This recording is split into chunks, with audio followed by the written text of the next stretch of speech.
need to remind myself sometimes when people see it for the first time, and the wow factor of flying through actual 3D clouds and atmosphere, and you need to pinch yourself a few times. And the way it's able to do all that, technology's caught up, bandwidth has caught up, where it's allowing you to stream that stuff from very, very big data centers. And so you're able to have all of this content streamed into your experience. The online world we dream would happen is starting to happen. So that's really cool.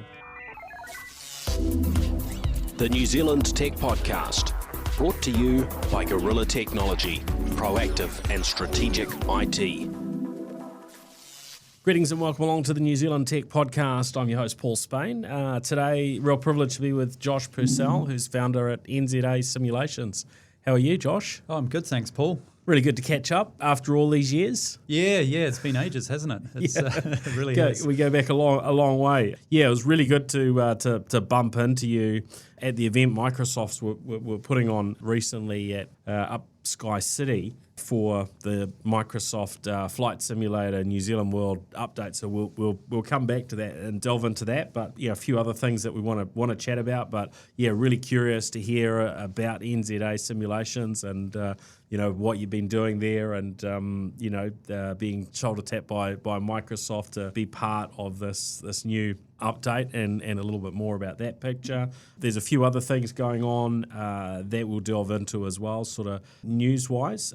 But first up, a big thank you to our show partners, Spark, 2 Degrees, Vodafone, HP, and Gorilla Technology. So awesome to have the support of great companies that are such an integral part of New Zealand's technology and also, broader startup and telecommunications world. So, great to have that support. Well, let's jump straight in. One thing that sort of caught my attention in the media is this company Zero Latency launching in New Zealand, and they are a virtual reality sort of gaming arena. I guess when I first read about them and saw a little bit of the media, it sort of reminded me, I guess, of the sort of laser strike type places we've had around for a long time for youngsters, where they're playing these games and got to have to score points by shooting each other with the I don't know, do they actually use lasers, or is it infrared, or I can't remember, maybe it is lasers. I think you're right, I think it's infrared sensors. But good fun for the youngsters. But what Zero Latency have done is, basically, I think there's an incredible amount of work that's gone into what they're doing. So if you use their you go and play in their arena, their virtual reality arena. I think it's 200 square meters, so it's a good size space to play in. But instead of with your laser strike, you just it's just however you design the space. It's all VR, so virtual reality headset on. The company Zero Latency out of Australia have I think they're partnered with HTC. For the Vive, headsets, so they can, they're able to be used, completely untethered, and then they've built their own games and their own VR worlds. So pretty exciting. I think 8 players that can be in the space at once. And I'm picking probably a pretty good experience. The fact that they're able to expand out. I think they're open sort of Fridays, Saturdays, Sundays for a chunk of hours. So I'll be keen to have a look at some stage. But if anyone's had a go with trying them out, it'd be fascinating to hear about the experience. But sounds pretty good, right? This is the sort of stuff we imagined for virtual reality. So it's cool to see it, actually happening, right? Absolutely, it's an amazing technology. I think I've used it a couple of times, and it's incredible. Obviously, depending on the platform, but it's incredible the depth that you get. I think having to get used to the VR sickness thing, but there's ways around that. But the technology is just incredible what you can do, and the application of it as well, especially in a fun way. Yeah, well, you can imagine to do something like this where they're developing their own content for their in-person gaming situations, their in-person visits. To make it really work, you want to be scaling it. You want to have as many of these things around the place as possible. And it was pretty fascinating to see, just how many countries they're operating in. Looks like around 20 countries. Australia sort of I guess I believe is their home base, and they've got I think they've got 10 locations up and running in Australia, of which 3 of those are in Melbourne, and then a number in the sort of Sydney area. And Queensland, but 20 countries in the US. They've got a growing base there, certainly more than Australia. But it's obviously a pretty big investment thing to make it happen. And I don't know the details of their exact model, but I believe that you can. Basically you can buy in and get a franchise. So oh wow. It'll be interesting to see whether those that have say launched the Auckland franchise will end up doing other ones around the country, or whether maybe there are opportunities right now to pick up a franchise for Wellington, Christchurch, Queenstown, who knows. So be fascinating to see how that grows. Yeah, absolutely. It's anything that's accessible, bringing that sort of technology to the public, because it is can be a little bit expensive to get into in the private arena. But if you're able to go and try some of this stuff out and see how amazing it is, it's all good. Now we have a Mobile World Congress going on as usual for this time of year in Spain. One of the things that caught my attention is we're seeing these Bluetooth fobs available to link with an iPhone or an Android device to turn them into sort of satellite, give them satellite connectivity. Oh wow! So the fob opens up that capability for emergency messaging and so on, using an existing smartphone, which I thought that's quite a good approach. So they're from a company, Bullitt. And Bullitt has also launched the devices under the Cat brand, which we're familiar with for diggers and boots and whatever. Oh, okay. Whatever else. So so that's it's quite interesting to see they're Motorola branded. So Motorola Defy Satellite Link is what it's called. And I think, look, this is just part of a wave now as satellite becomes, a standard everyday, mechanism for communications. And, I guess Starlink has been, really the big thing that we've seen in New Zealand in terms of two-way communications. Of course, we've had, Sky TV over satellite for a long time. But, now it's just becoming, another everyday part of our communications infrastructure that we have access to, and it's that move from being something that's very expensive to being kind of commoditized and affordable for really broad access. So I think it's going to be just fascinating to see how this stuff plays out. In this particular case, they've got service starting at $5 US a month for their SOS assist sort of capability. Of course, in the US, North America, We see, the latest iPhones that have got a satellite capability.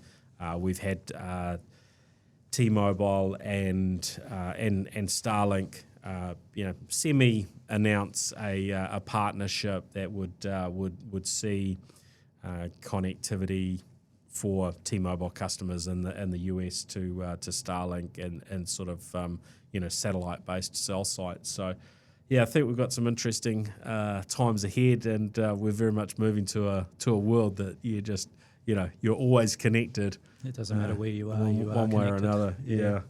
Or at least you've got that option. And there's obviously some really good aspects to that from a safety perspective. Particularly.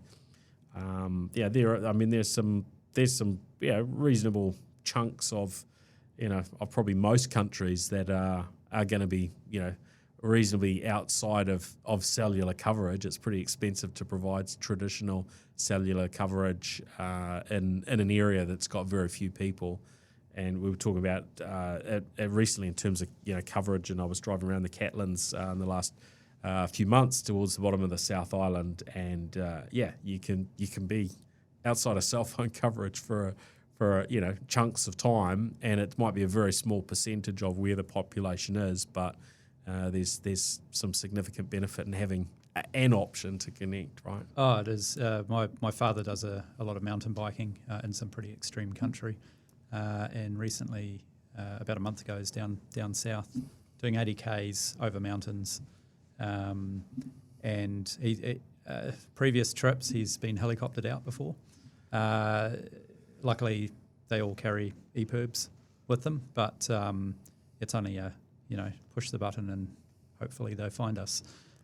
Whereas actually having communications with people, even via just Messenger or any of that sort of stuff, it's really vital. So I think it's going to be really cool.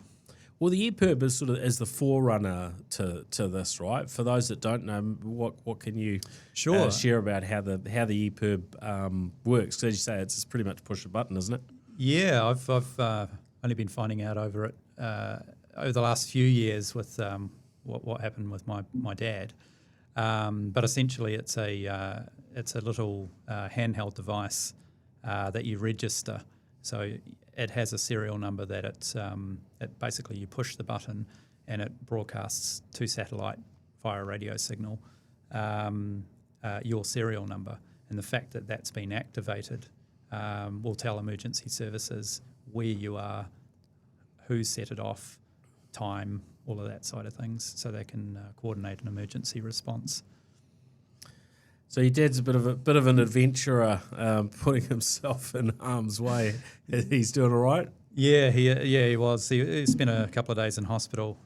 He went over a cliff, on a mountain bike. Oh, goodness. Ended up, he thought he was paralysed, couldn't move. And then the three other friends, they managed to secure him and get him up onto a ridge line.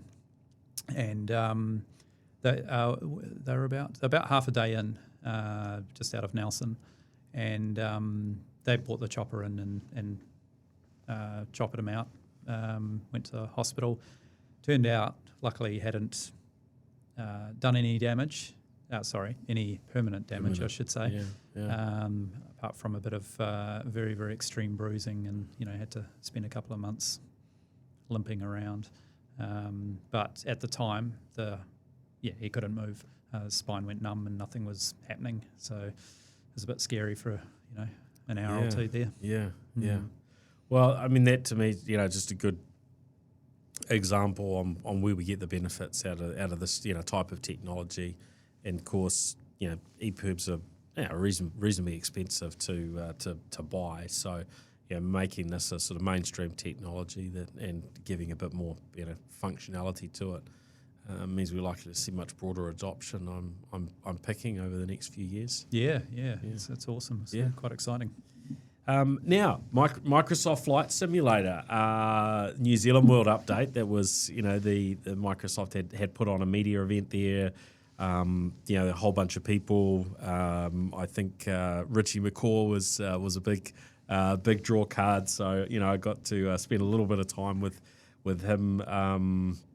Reminding me how to use a flight simulator. It's probably been good few years since I've had a play around with Microsoft Flight Simulator. It's one of those things been around for a very, very long time, and I didn't quite realise how long it had been around. But you've had that interest in flight simulators going back to the very early days. You were telling me Microsoft Flight Simulator version 1 you'd used back in as a youngster. Yeah, it was interesting. Again, sort of back to my father, but he was very interested in the late 70s into computers and built his own, because that's what you did back then. I was 5 when he introduced me to computers. I'm 45 now, so 40th anniversary last year of Flight Simulator. So I was very lucky to get version 1 kind of when it came out, and just moved up through those. I stopped at about version 4. As you're a teenager, you sort of have other interests and stop doing things. And then recently, 2019, they announced at E3. Probably getting this wrong, the dates and times. I believe it's 2019. They announced Microsoft Flight Simulator 2020 was coming out, and being a little bit nostalgic, I looked at it and I was like, oh, I've got to get into this. It's the graphics are amazing and all of that side of things, and the rest has been history, really. Yeah, look, I mean, it's when you look back over those old versions, it's sort of a lesson in history, around computer graphics and simulation, the 3D graphics. There's a whole range of perspectives, and if you're not familiar, and you're depending on your age and so on, you look back on those early versions and you might think that they're absolutely comical, but actually groundbreaking for the time. And in terms of where Microsoft Flight Simulator is today, it's pretty impressive, like the graphics and so on. I don't know if you've got any knowledge on this, but you can, if you're training to be a pilot, a particular plane and so on, you can go and use a flight simulator that, and correct me if I'm wrong here, but my sort of recollection is, and airlines will have their own flight simulators that are really, really very, very expensive to have, but it's cheaper than putting people in the actual planes to learn. So we've had that world around for some time, sort of running in parallel, but massive investments to have those, and you can go and you can pay and go on one of those flight simulators if you want to fly a particular type of plane that's covered. But of course that technology often specialized technology used in commercial purposes doesn't always move as fast as the consumer side. So when you look at what you can actually get in on a console, on Windows, Xbox, it is a very, very impressive experience by my viewpoint. Yeah, it's taken a modern approach. So the platform or the engine has taken a very modern approach to what's called the digital twin. So that is has replicated the planet as far as you can go anywhere. So if you can see it on the planet, you can take a flight inside the simulator to anywhere, whether it's mountains or deserts or over the pyramids or any of that side of things. And it really is. I'm quite used to it now because I spend a lot of time in there developing. But it's very interesting, and I need to remind myself sometimes when people see it for the first time, and the wow factor of flying through actual 3D clouds and atmosphere and the terrain down below, and you need to pinch yourself a few times.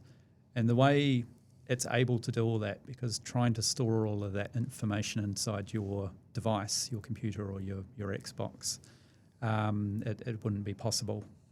So that technology's caught up, bandwidth has caught up, where it's allowing you to stream that stuff from very, very big data centers and syndicate it around the world in real time.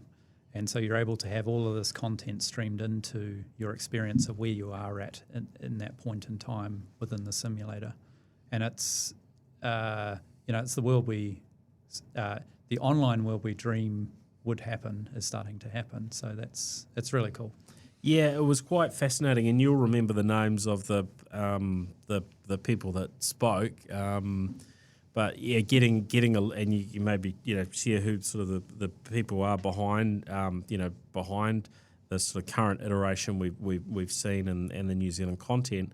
But they gave some interesting sort of breakdowns around how certain content is generated. So if you say fly over Auckland, yes, there's some things like Sky Tower and so on that have been kind of custom built out so that there's very specific data that's been prepared for that. So you see something that's the right height and other aspects of it are reasonably accurate. But if you look more broadly at the landscape, there isn't necessarily 3D footage of your suburb or your area, and the way that they can take what might have been an aerial shot and then build that up based on a knowledge of what a typical home looks like, a typical height for a home, and other bits and pieces. So as you fly over an area, it actually looks pretty reasonable. And then other situations they've got a bit more data, so there might be specific height data of the different buildings.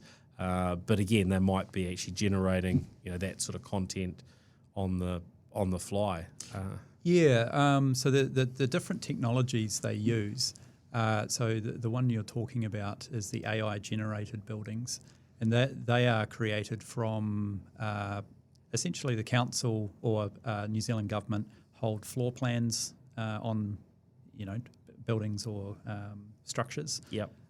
There's also satellite photography or aerial photography. So satellite being taken from a satellite, aerial photography being taken from a plane that flies at a high altitude. Yeah. With the AI technology, they're able to analyze the images and pick up the building shapes, color as well, and squeeze that all into a very clever supercomputer. And as you said, deduce height from. They pick up open street data, so they hold the heights of buildings, which may have been put in there by council or edited by a community, and those are then put in to create the 3D models essentially. To guide the 3D model creation, and then that 3D model creation uses that data and then is then streamed into the simulator. So it doesn't exist on your computer. It's actually just pulling that data in, and then it's constructing it on the fly as you are flying. So that's the AI technology. The other one is called photogrammetry, and photogrammetry is where they'll fly a plane. So Microsoft pay local operators who have the technology, the cameras on the planes, and they'll fly in a grid pattern over a city or a particular area. And photogrammetry takes lots and lots of photographs, and you can. I need to be careful how I say this without confusing people, but you create what's called a point cloud. So it's a 3D representation, and all of those coordinates are pulled from mudging those photos together, and then that is then put into the simulator as well for photorealistic 3-dimensional data. Yeah, it's pretty impressive what you get, and it obviously depends on where you are in New Zealand, what the data sources are, and then down to very specifically handled content, which is where your firm's involved. And I think we'll come back to that in a minute, because there was one more before we kind of cover off all about NZA simulations. We should probably talk a little bit of kind of, it's been a really big story this week, which is Silicon Valley Bank. Over the last few days, it has been mayhem, shall we say? And I guess it was late last week that the news started breaking that there was a huge panic around Silicon Valley Bank, as they were potentially out trying to raise a couple of $1 billion or so to shore up their finances. And as we've seen happen in the past, next minute you've got a run on the bank. Everyone's trying to get their money out. Now, what's unusual about the United States compared to New Zealand is that there is an absolute proliferation of banks, right? Every sort of a local area has all these local banks that you won't find anywhere else. And yes, there are the big ones, Bank of America and Citibank and varying international banks and so on. But Silicon Valley Bank, local primarily to Silicon Valley. Yes, there was some international operations and so on. But created a situation because they were such a key player as far as Silicon Valley, which is the tech world. It's tech startups, and not just traditional tech, but we've heard of there being a significant amount of New Zealand startups and tech companies and businesses with a US presence. They had a whole lot of money with Silicon Valley Bank, and what we saw was, I guess it was Saturday New Zealand time, where the plug was sort of pulled on Silicon Valley Bank. The government stepped in and initially indicated, look, your first $250,000 worth of funds are okay, but of course people had millions and millions of dollars in these accounts. So really has created, I think, some significant stress. And for those that are interested, there's quite a lot of analysis online that's will give you some insights in terms of the triggers, the role of US government bonds that banks seem to be encouraged to acquire, and with those sort of devaluing the sort of pressures that was creating. But I saw Business Desk gave some interesting coverage talking about Ike GPS, Comvita.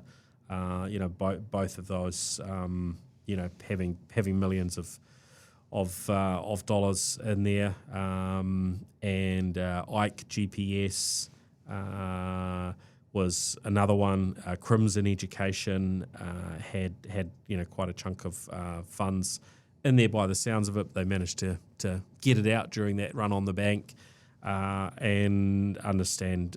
Rocket Lab, another one, and those are the ones that have sort of been covered and publicly mentioned.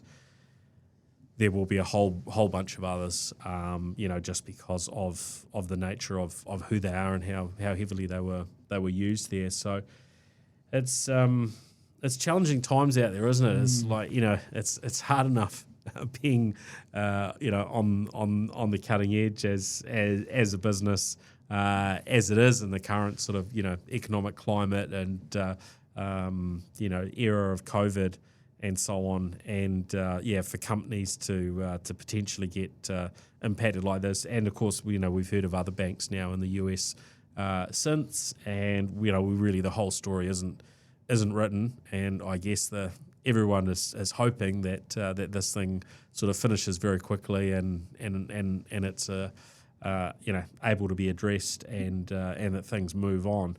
But it's very hard to tell the full picture, isn't it, at this stage? We definitely don't want the 2008 thing to happen again. Worldwide, I don't think everyone's really wants, is ready for that. So enough going on at the moment for everyone. Yeah. No, you're right. I mean it's a big deal. I guess there will be some some lessons that come out of this, and hopefully, as we saw with the global financial crisis, that there will be improvements and extra checks and balances that come into play that reduce these sorts of risks going forward. But yeah, I can imagine there will be some of our listeners that probably had a reasonably uncomfortable weekend. So it's pleasing to know that the government has stepped in, and at this stage things are looking like everybody's money is safe. That has deposits with SVB. However, there obviously still going to be some parties that are not so pleased afterwards, particularly those that would have had shares in there.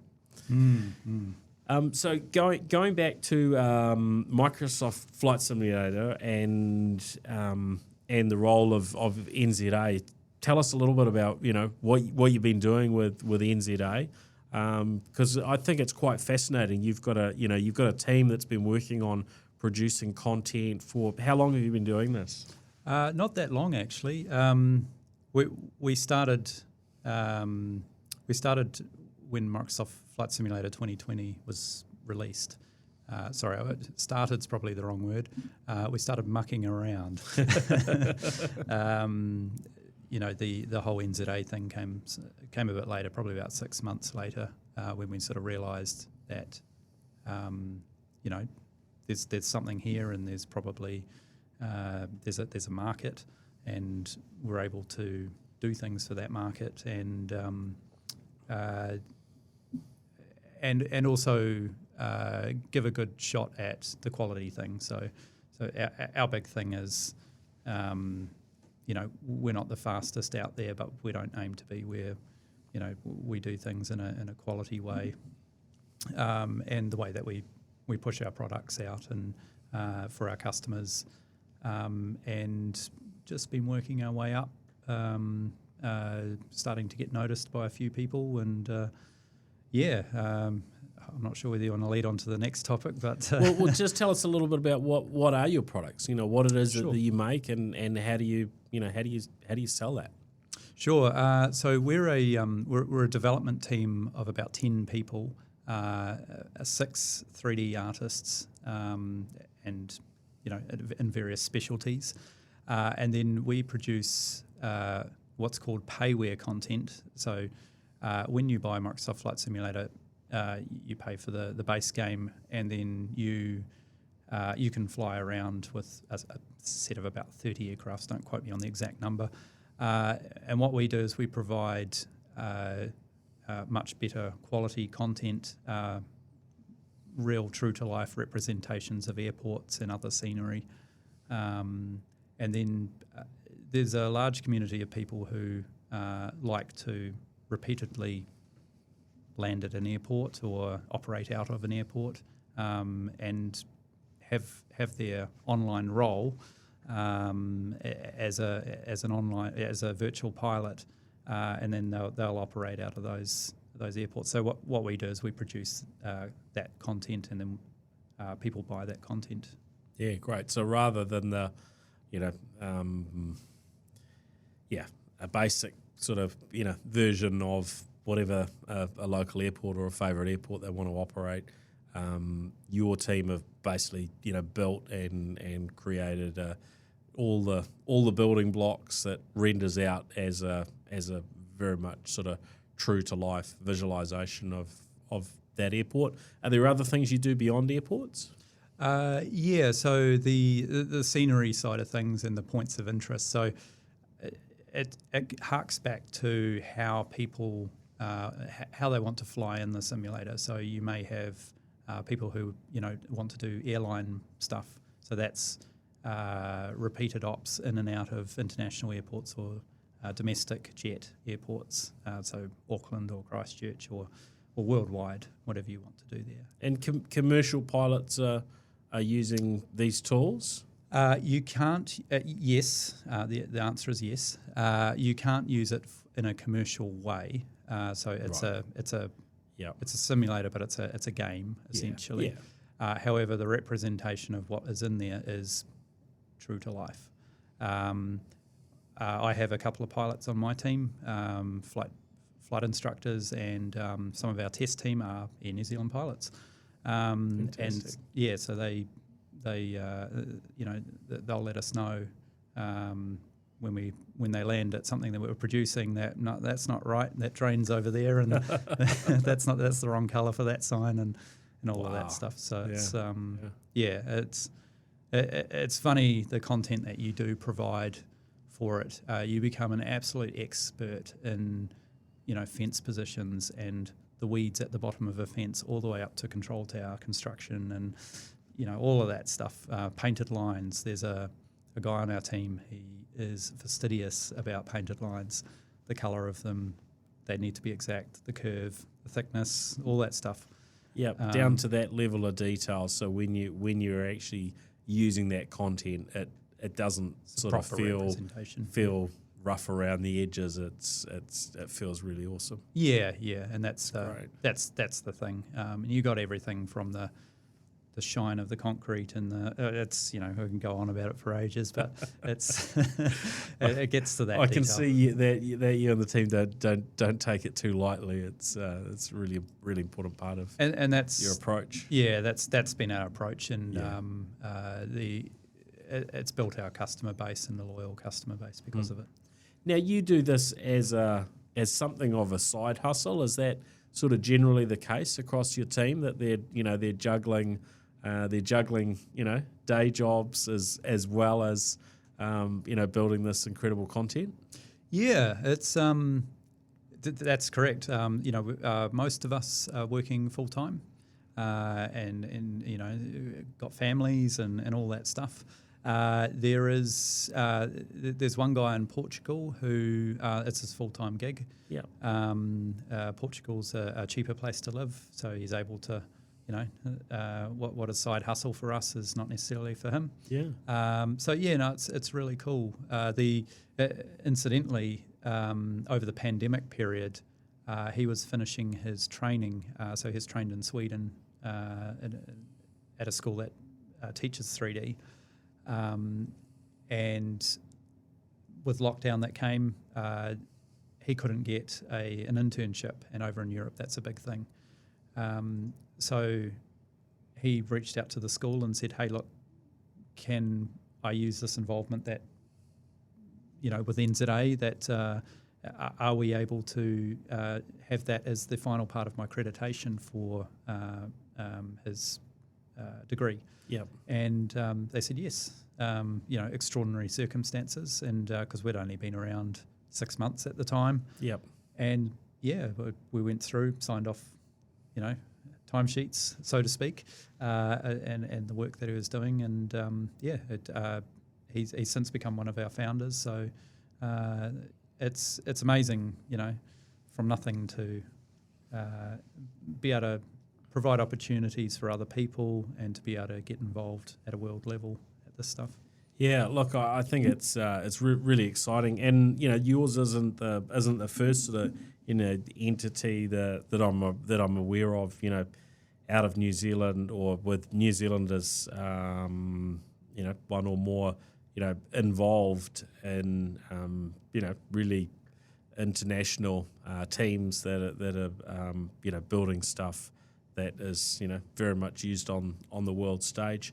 I'd be curious to understand a little bit around what are the challenges. I mean, how do you even find other people to connect up with to launch NZA, and what are those uniques about working with a team that's spread around, largely needing to fit this around full-time jobs. So that's I don't know what sort of hours that you're doing. Hours. Yeah. But you've got to fit that alongside your family and things that have a very long term importance, and it's probably not always easy when everyone's probably under pressure.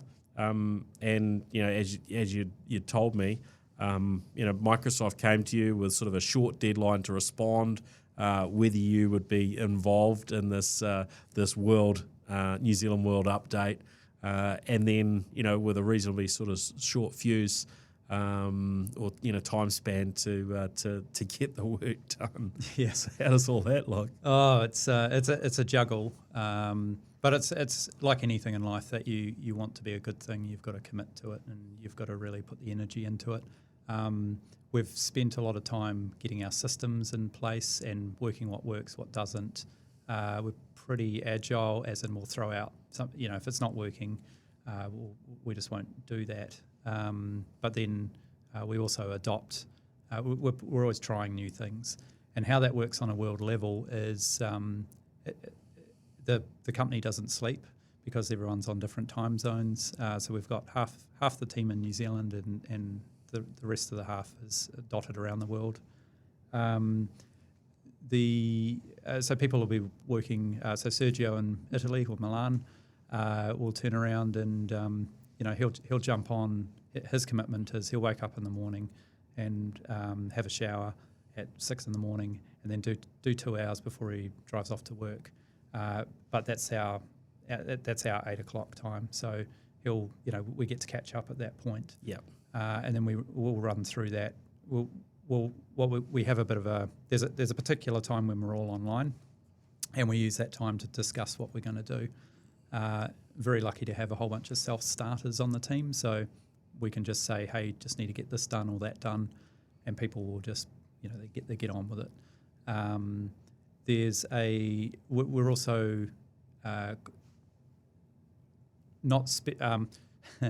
we're specialists, but we're also generalists. So we're specialists in certain areas. Yep. And we will go and each of us will go and do those, really well. But then we'll bring it back, and then we project share. So we'll swap assets around, and I'll work on something, or someone else will work on something of mine, or not mine, but part of the project. Yeah, I'll hand that off. An area that you've initially taken ownership for, and then others get involved. Yeah. And it works really well.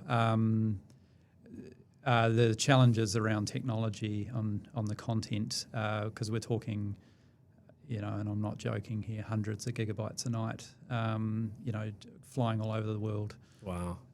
So it helps to have New Zealand's ultra-fast broadband it's amazing. fibre connectivity. That's, I run on a 1 gig connection, and, I use all of it every night. Yeah. The same guys in Australia are, not so lucky, and we need to pay provisions for that, so to speak. But, sometimes you save a file and you're a bit sympathetic about the fact that they have to also download that real-time content. So, might do that later at night, and they'll leave their machine on and things like that. But it's all automated, so it works pretty well. Yeah. So anything you can sort of, share around the technology sort of that you use to keep all of that working? It sounds like you've put quite an effort into making these things all work, really well together, so you can get on and build the content. Yeah, sure. So essentially, we use a technology called Nextcloud.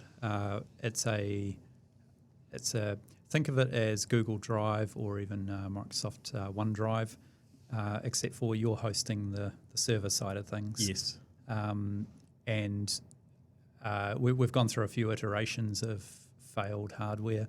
You're leaving something on for 24/7, doesn't always like to, and I'm not going to run a server at my house. server hardware at my house. They're noisy if you've ever heard one. So yeah, we run on we use NUC PCs. Yeah. They're little small cubes with high-powered processors in them, and you can spec them up how you want. So we use those with a very large array connected to a fibre connection, and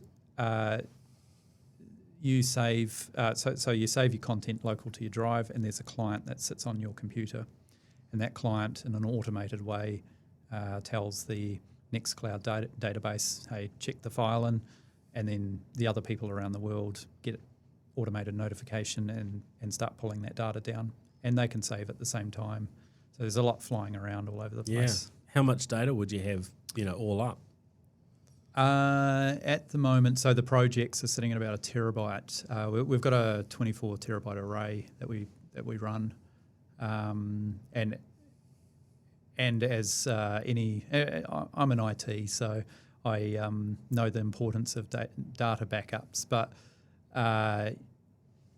we've honed those a lot recently. So every night it gets backed up in triplicate, whether that's so you've got your real-time stuff, and then you've got your nightly stuff, and then there's a weekly that happens as well.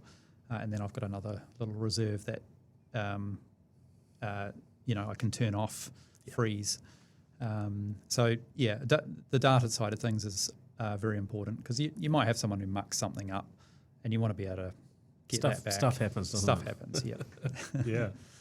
Oh, that's fascinating. So you've got the sort of products that people can go online, add into the Microsoft Flight Simulator environment. You've had your contributions to the New Zealand update. Can you tell us some of what you've done there? Sure. So we got contacted by Microsoft towards the end of last year. It was about November, if I recall correctly. And we were told, so the head of Microsoft Flight Simulator, Jörg Neumann, he sort of had a Teams message pop up. "Hey, have you got a moment?" I'm like, okay. Yeah. It's one of those sort of moments in life where you go, right. And he said, "Hey, I'd like you to be involved, your team, to be involved in the World Update. What do you say?" And I said, that'll be great. What are you looking at? And he said, "Well, here's the deadline." And I said, "You've got to be kidding." And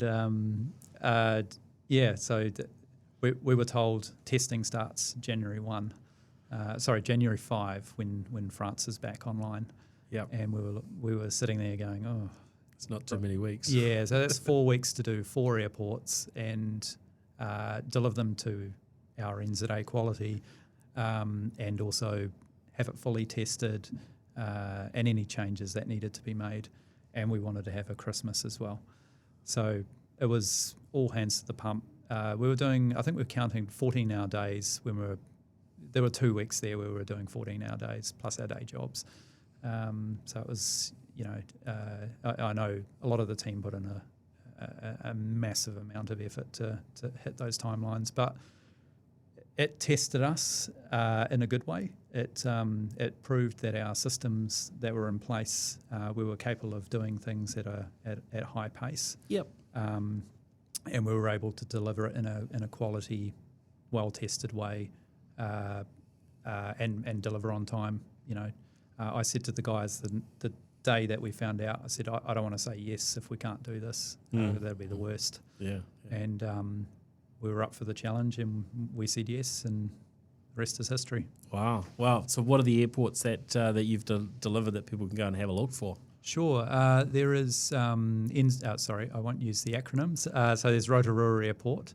It's a domestic jet and regional airport. Yep. There is, what else we got? We've got Westport. We've got Tekapo. And cool. Another little cute one called Gorge River, which Gorge River in real life is a location that New Zealand's most remote family lives, and the only way in and out of there is their private airstrip. And so Sergio actually took that one on and he was so passionate about doing it. He modelled every rock. I'm not kidding. When you look at it in the simulator, you've got every little pebble on the beach and logs that have washed up and all of that stuff. So it was good. Yeah, that one looks really cool. Actually, looks like a great place to be able to fly into. Yeah. It's just, you can have that bush, that remote feeling when you actually fly in the sim for 2 hours in a very light plane, and you're flying down the valleys, and then you come out into this oasis of amazingness. Yeah, it's really cool. Yeah, there's a lot in there. Obviously they can't have that sort of quality and detail, for every airport in every part of the country. But I think it's pretty impressive, and it's great that they've been able to partner with a local firm rather than just having some sort of standardised cookie cutter approach and some global entity that just kind of churns stuff out. That they've been able to engage and work with you on that. So what's next? What doors does this open up? And commercial opportunities ahead. You think there's some possibilities to grow from here? Yeah. It has opened up a few things. We've had a lot of interest. So where we're positioning NZA is not just scenery or payware scenery for the local game market, so to speak, within the simulator. But we sort of realised that, the whole digital twin thing has sort of opened up a world of, when I mean digital twin, the world itself has opened up a world of 3D possibilities with other things. So we need to be a little bit careful with the licensing on Microsoft Flight Simulator. It's not a commercial license, so it can't be used at the moment for commercial use. That may change in the future, but certainly it's set the team up for the content side of things and commercial interest there. And we've had a few large firms knock on the door and, hey, this would be cool to be able to do X, Y, and Z. So we're certainly looking at the future there and how, in a commercial aspect, that can be sort of run. And then there's other technologies as well around other engines. So, right. Yeah, I guess if you can make a really good digital replica of, all the places that you've done so far, you can probably do that of just about any place or any building, which will have all sorts of other applications, I'm sure. Yeah. There's a firm in Germany who's got in contact. We're still working that out at the moment, but they're doing stuff in the Unreal 5 engine. So they've been keen for some of our content as well. There's opportunities that open up like that all over the place, and it's as a, because we are small. It's knowing what to say yes to and what to say no to, and that's not a sitting on a high horse thing. It's just that you can actually deliver something and in a good way. That's great. Well, really, really good to catch up. Thanks for coming in, Josh. Yeah, you too. Really cool, and great to just to be able to follow the progress of what you're doing with NZA simulation. So we'll look forward to hearing where to from here, and I think it's just inspiring in terms of what can happen in a reasonably short space of time, and I think as usual with these sorts of things, a fair bit of Kiwi ingenuity behind the scenes to make it all possible, and certainly with meeting those deadlines, lots of blood, sweat, and tears, and some smart approaches to get it done. So well done on that. Oh, and, thanks. It's awesome. Thanks for having me as well. It's been awesome, and catching up again after so many years. No, it's great. Oh, well, thanks everyone for joining us. Thanks for listening into the New Zealand Tech Podcast this week. Thanks again to our show partners, Gorilla Technology, HP, Spark, 2 Degrees, and Vodafone for their support. And thank you to Joshua in the studio for helping helping us record today. Much appreciated. All right, thanks everyone. Catch you next time. See ya. The New Zealand Tech Podcast, brought to you by Gorilla Technology, proactive and strategic IT.